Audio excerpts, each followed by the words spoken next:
Hello, everybody. I'm Juliana Livano, your host with Lith Up Charlotte, and today we're joined by the founder of Altura Beverage, a brand that is changing the way people think about social drinks. And with nearly 40% of adults in the US choosing to reduce their alcohol intake, me, one of them, and more consumers looking for healthier and more intentional options, Altura is meeting the moment with elevated hemp-infused seltzers that blend wellness, flavor, and community. So stay tuned and don't go anywhere.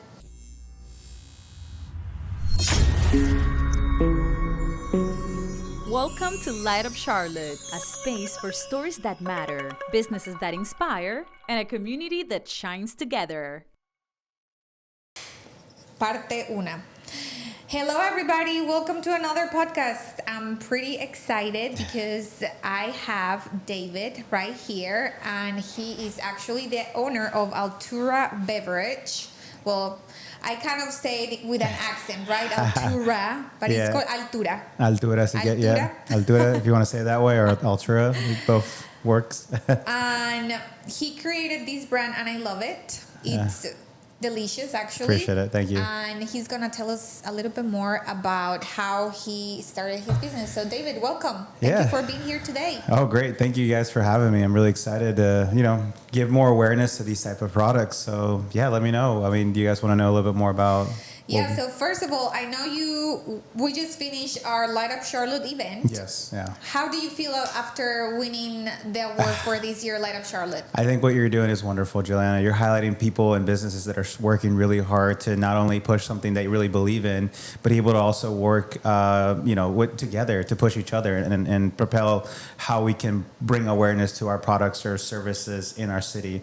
And I did meet a lot of great people. I'm actually been able to collaborate with some of the people I met throughout that event. So it's been definitely value add. Thank you. I really appreciate it. Like I said, and the honor to be nominated was wonderful, and being one amongst the best, businesses right now. We are just starting out, but it's beautiful to see people supporting each other and be able to help each other grow to that next level. So I love it. So based on the Lith Up Charlotte event, I know we highlight the businesses based on their life stories. So this is your time to tell more people about how did you get started. So tell me a little bit more. Who was David before even starting Altura? Yeah, well, I grew up here since I was 7, so I consider myself a native from Charlotte. Both of my parents are Peruvian. They're hardworking, citizens. They've been here for 30 plus years, and they've recently retired. And for me, it was more of, an opportunity to see what potential I may have, but also running across new habits that I was also trying to change. So the way this project came about was about 2023, I had a kind of like a project within myself to be able to change for the new year. You know how everybody has like this New Year resolutions that we try to, fulfill all the way through the end of the year. Just 1 month and then it's over. And it's hard. It really is hard. So I really drove myself to say, I wanted to lower my alcohol consumption. I wanted to lower my caffeine intake and what's out there. And fortunately, during an event with some friends, it was like a Friendsgiving, one of my friends had a non-alcoholic beverage and had me try it. And I was like blown away by the results of, hey, I'm getting a social buzz. It's not overpowering. I'm still be able to be social and without the hangover. And I was like, wow, this is a really neat opportunity to maybe just investigate a bit more. And the space is still fairly new. I mean, I would say relatively here in the city, we're starting to see a lot of new products coming in and out. But within that year, I studied it for about 7 months, and I came out with the product now we're about 7 months in since we had product. And we've been able to, get presence in Charleston, Columbia, and Charlotte here in my hometown. And the goal is to bring awareness to a new way of beveraging. And, I hope to explain a bit more there here in a second. Yes, of course. You did it great. Yeah. Well, I don't drink. And I feel you're doing something incredible. Appreciate it. Just because every single time, my husband and I, we don't drink. So every time we were out and we're like, we were tell the bartender, can you make us something with no alcohol? Like I could have made a reel with the faces from bartenders asking for that, like, what? Like, Yeah. do you want Sprite with juice? And I'm like, "Ugh, whatever. Yeah. So just give me like a Red Bull or something. Free advertising right here. But there was nothing really for people that Right. I still want to be social because I feel stupid with like, not feel stupid, but just water. And something that is tasteful, and it's not this energy drink that is giving me like, I don't know how much sugar in my Right. body.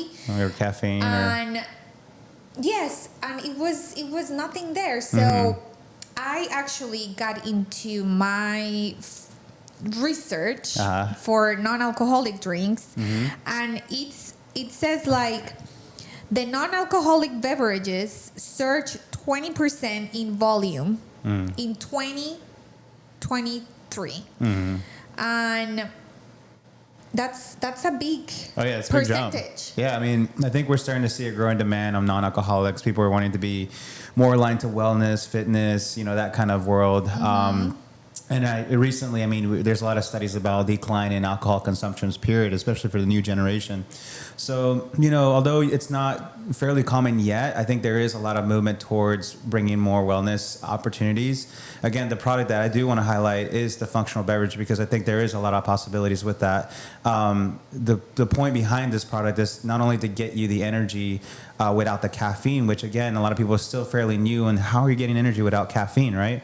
And there's these natural mushrooms that do give you these, these uppers and focus and balanced mood. So what we've been able to introduce are 3 main ingredients, which is the lion's mane, which I feel like a lot of people are now starting to take, especially people that, consider themselves a little bit more ADHD side, just need something to help them to focus. Well, now there's a beverage you can actually take to go during your day to get a little bit more focus. The ashwagandha to balance your mood, and then the cordyceps really to give you that energy you're looking for without the caffeine. So these are just options, again, that we're starting to provide, and I know the space is pretty much wide open right now to start bringing in more presence, locally. So been working really hard, and I'm going to be focusing more on that during the summer.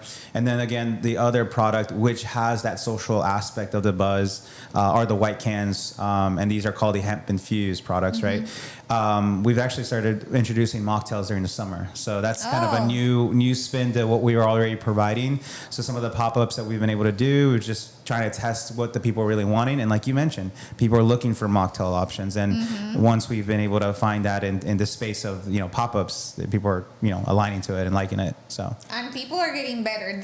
I remember a couple of months ago I went to a restaurant and it was dry January, I think. So they just had mocktails. And then I asked for this type of mocktail to the server, and then they gave it to me, and I'm like, this has alcohol. And I'm like, excuse me. They're like, yes, I think you gave me the wrong one. Right. This has alcohol. And then I was with a friend, and she drinks. And before calling the server, because I didn't want to be like, I don't know what I'm talking about. I'm like, taste it. Like, I think this one has alcohol. And she's like, yes. Definitely. This has alcohol. And then I called the server and I'm like, excuse me, I think you gave me the wrong mocktail because this one definitely has alcohol. And he was like, no, I can promise you. And I'm like, really? I'm like, whoa, like this is incredible. And he was like, yeah, like people are getting better with the flavors in the mocktails and all of that. I'm like, wow, this is impressive. I'm like, give me another one then. I won't be drunk after these. But I love to see how that is changing. And I 100% agree with you about how this new generation is more into tuning with being more mindful about what they put into their bodies. They want to be healthier. They want to be socially active, but at the same time present, which I feel sometimes you cannot do that when you are drunk. Right. And that will solve a lot of problems talking about driving. And it's just nothing against with the people who drink, but just giving a lot of facts about what another alternatives that make things a lot better in a lot of scenarios, I would say. I know you're from Peru, right? did you mix or the flavors that you put into this beverage? Yeah. Is that something that you wanted to introduce because of your culture to kind of like getting that background in there, or you went straight for the flavors that everybody likes? Yeah, so for me, I mean, originally I definitely wanted to integrate some special flavors, especially like the Latin American style. So one of the first things we did introduce originally was having the tropical mango, which did include like a Brazilian guava and also just a kind of like a different variation of mango that did give the original profile. But I mean, for now, we're just trying to make sure that people align to what type of flavors they may want to try out at the beginning. I think as the business starts maturing, I do want to start venturing out to more specific, unique flavors from our countries or something like that, and align it to that. But I think right now, since it's such a new business industry, I just wanted to make sure that this is something that people were willing or wanting to try out. And we've seen a lot of success with the first iteration that we've done. So the lemon, lime, and wild berry were one of our first two flavors that did come out, and we did compete nationally in the America's Best Hemp competition, and the wild berry did win gold, and the lemon lime won bronze. So wow, that's impressive! Congratulations! Yeah, appreciate it. Yeah, and the competition is right around the corner again, so we're hoping to bring in a different variant to some of our flavors by the time the competition is held, which is sometime in the fall. And and see where we stand there, and just get more recognition from that standpoint to get people to want to be excited to try these different types of flavors. So what is this competition about? Is it locally or No, like all US? Yeah. Or? Yeah. Wow. So it's a national competition. This past year was the first year that they had it, and there's about maybe 500 flavors that competed. Wow. Out of those 500 flavors, they were able to nominate the first 20 to be like double gold, and the second 20 to be gold. So within those rankings, we fell in to win gold. So that is so incredible. It was wild. That's a big win for you, I'm pretty sure. Yeah, I mean, it's kind of, it gives me more confidence in what we're doing as far as like a flavor profile. And again, I really want people to try this out. We have different locations. I know sometimes a bit difficult to shout out every single place we're at currently, but if you do follow us on Instagram, in our bio, we do have a current list of where we're currently at, and we're trying to enhance and make it better to see exactly what products may be available at the moment or not. But I mean, one of the biggest providers right now is Crown Town Cannabis. So if you guys are local to Charlotte, you've probably seen them around. And there's obviously other stores out there that's been helping us out to spread the word of this kind of products. So you're an entrepreneur. Yeah. What has been, of course, what has been your biggest difficulty, I will say, during this process of creating this new product? So for me, and this is just being frank, because again, we're here to learn and understand from each other's pain points, right? For me, is understanding, don't stretching yourself way too thin, right? There's a limitation on what you're capable of doing. I mean, I'm the individual that just believes I can get out there, and as much as I put effort into it, I'll get back. But there are limitations, and you need to have partnerships to be able to expand. Mm-hmm. And I believe I've gotten to a point where I did stretch myself a bit thin, so I am starting to get more support and resources to be able to solidify and retain some of the accounts that we've already opened up. And that's just the name of the game. I mean, the beverage space is extremely competitive. I mean, I don't know if many people understand or know what that's like. I mean, outside of just being able to promote or market your product, you're also competing for your distributors, and distributors, sometimes they'll, lean one way or the other. And it's definitely, it's like another planet over there. Oh yeah, it's the back end stuff of this type of and industry is a bit dicey, but it's a rewarding one, because again, what you're wanting to do here is to start now introducing something new for the community, and as long as you have that mission in mind, I think that's kind of what would help you get as far as you can, or whatever the universe has for you. So okay, so what makes you stand out from these big distributors? Because I think what you were saying, it's like really tough. Oh yeah, it's tough, competing, like you're a new business, and then you are here competing with these big, massive companies, and you may feel like a tiny little bit dot compared to these humongous. Yeah. But I mean, I've seen so many places or businesses, TikTok especially, that start really small and then all of a sudden they're even bigger than the biggest ones. Oh yeah. So how is the process of that? And not only that, because I was talking to Johnny Fly, and he's local too. I don't know if you saw I know Johnny. that. Yeah. Okay. And it's basically the same thing. Yeah. He's competing with these massive distributors, but it's about not being able to being able to recognize the positive things in your product. And it's not just about competition, but it's just about making things right. Or did I make any point over here? No, you're right. I mean, you're trying to take care of the customer, right? And I think that's one of the biggest things you have to put priority over.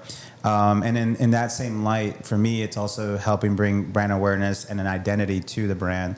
So I don't know if people have been following or what I've been doing, but I've been aligning myself to a lot of wellness, groups or wellness events. And I feel like, again, we're tapping into a space that are not well aware of these types of products yet, or they are, and they're leaning towards a bigger brand or whatever. But again, what makes me stand out just slightly different is that I'm also adding additional benefits to something that has that social buzz, which is the functional aspect of it, right? The adaptogens and nootropics. Again, new concepts for some people, but I'm willing to take that leap to start educating people more on this. There are some more brands that are starting to come out, especially from the West Coast. But again, for the summer, I want to focus mostly on the brand that doesn't have Delta-9, because I do see a lot of potential here for people who are over-caffeinated themselves, kind of alleviate that aspect and find other ways to fine-tune that energy and focus and relief they're looking for throughout their day. So I love that. Yeah. So how do you keep your motivation? Oh, yeah. It's difficult. I mean, you mentioned, there's competition. It's heavy. What motivates me more than anything is ensuring that, I have a mission in mind that I want to go after.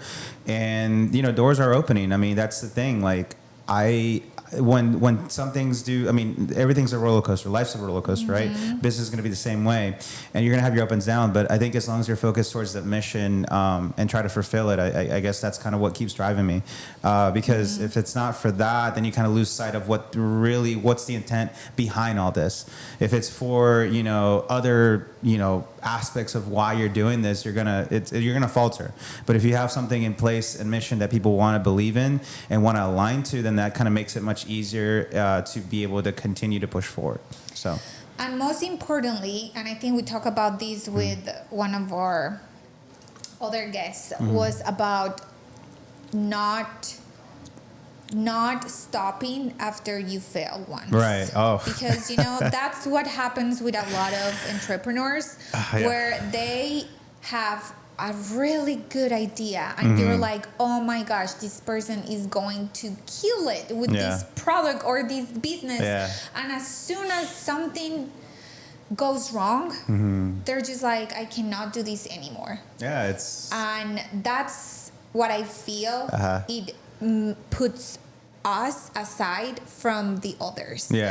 Like not being able to stop doing what we're doing, not stopping this big dream that we have in our heads, even though yes, things are hard, like the sales are not good enough, yada yada yada, but we're still there. Consistency over like anything else. I think it's a way. Yeah, I think it's a matter of rewiring how you think about failure, right? Because I think a lot of people, when they take that, maybe they don't see the opportunity in improvement, or they don't see that this is another way of steering you in another direction that could help your business, scale another way.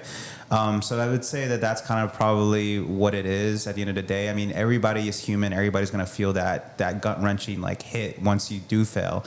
But then it's just a matter of shift momentum of the mentality. What do I do in that time of adversity? Do I go and continue pushing forward because this is an opportunity to learn, or do I just take it in and, call it quits? And I think that's what makes the difference with some people, and that we're able to continue in business. I mean, I'll tell you, I mean, I've had my fair share of losses already, but I want to make sure that, again, the mission is still intact. And I have a lot of people that are wanting to support this mission with me. So, yeah. How can people help you with this new product? Because I love supporting local, as you know, and especially new businesses. But tell me, how is one way people can really support this business for you? Yeah, I would say just bringing more awareness to the product does exist is one. Then second is just supporting the businesses that I'm currently aligned to. I mean, I am working with local brands and businesses that are supporting me as well. So if you do find wanting to try the product, look us up on Instagram. There is that link.